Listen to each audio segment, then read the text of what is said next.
The greatest thing about incorporating literacy into out-of-school time programs is that you can make it fun.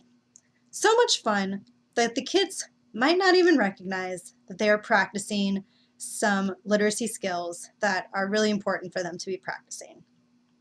For example, you might take the time to practice their letter sounds instead of playing I spy by saying I spy with my little eye something red, and you might notice the brick in the background. You might say I spy something with my little eye that starts with the letter B, and then the kids have to say B, b, b. Is it your brown hair? And I would say nope, it's not. Is it the brick? And I would say, yes, good job.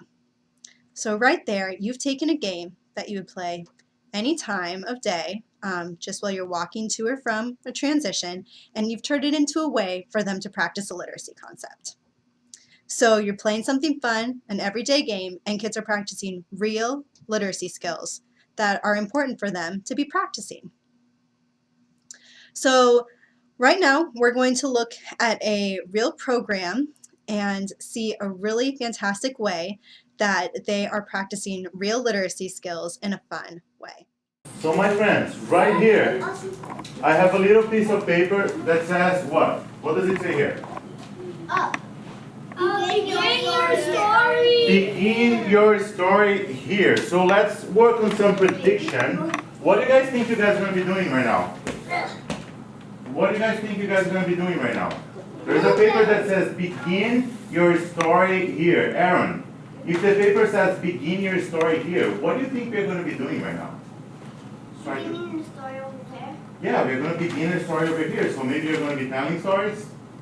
Yeah. That's exactly what we're doing. We are all going to tell the entire class a story. Any story you want. And I want you to think about any story you want. It can be the last birthday you went to. It can be something that you did this past weekend. It can be something you did today. Any story. And I'm going to show you how we're going to do it. We are going to start with the first transition words, the ones in green there. What does it say? Who can read these words for me? Jalen, can you read all of them? First of all, to start, to begin, at first.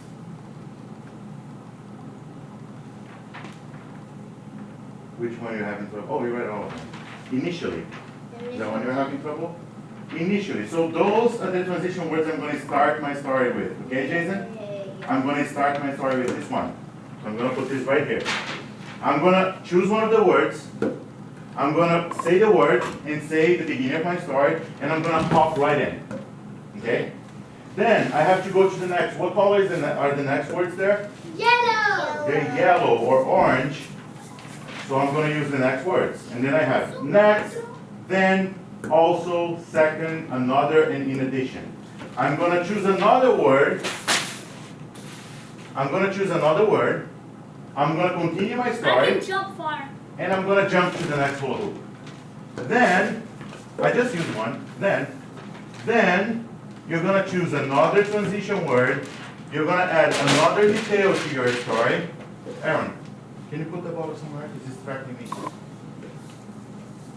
So you're going to add another detail and jump to this hula hoop. And then what is the last thing? Last.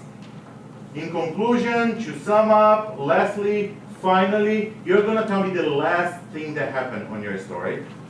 And you're going to use one of those transition words. You're going to jump right in. Once you finish your story, you jump out.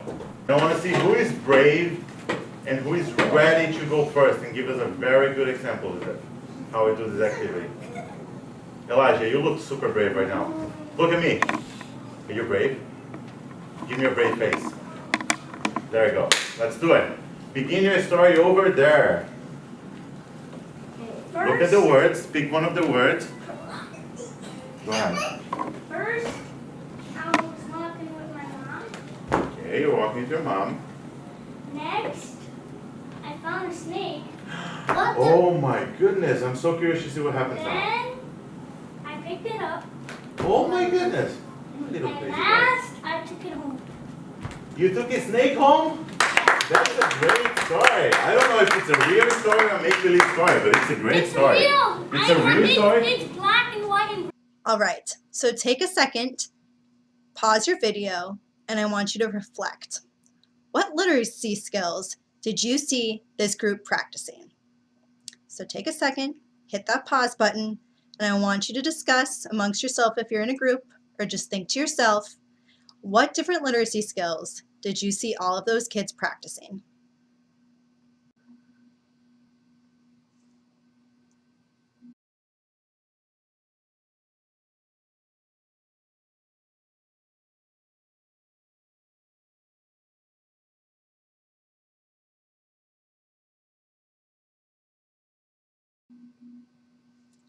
All right, so some of the different skills that I saw were transition words.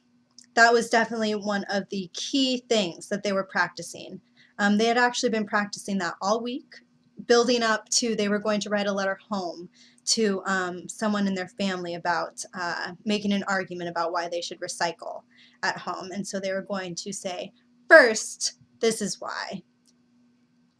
Then, here's my second reason. And so they were going to build an argument. So they were practicing transition words. I also saw that they were practicing story structure. So they were saying, here's the first part of my story, here's what happened in the middle, and here's how it ends. It's a really important skill to practice. I also saw that they were practicing talking in front of a group, which is a really important skill. That's something that all people need to do at some point in time. So that was another really important piece that I saw them working on. I hope that you all came up with a lot more. Those are just a few different pieces that I saw. I do think this is a fantastic activity. It's a lot of fun. The kids got to share a story from their own personal lives with their friends. I also think this is great because it can be used multiple times. Once the kids know it, know that game, it could be used at the beginning or the end of each day, or maybe just one time a week. It could also be used just whenever there's a little bit of extra time because there's such minimal time to set it up. If you had some extra hula hoops, you could just keep them on the edge of the room. You have 5 minutes, say, all right, who wants to tell a story? Put them down and then get to play. It also doesn't really feel like too much of literacy.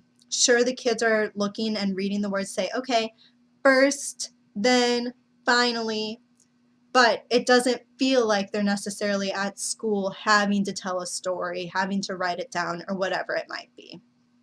So as you're building up these literacy activities, just think about what are these skills that I want the kids to be practicing, and think about what fun ways can I put these skills into these fun activities, because it's important that the kids are having fun while they're learning, and that's how you're going to really make sure that they're engaged and having a good time while they're practicing these very important skills during your out of school time program or summer camp.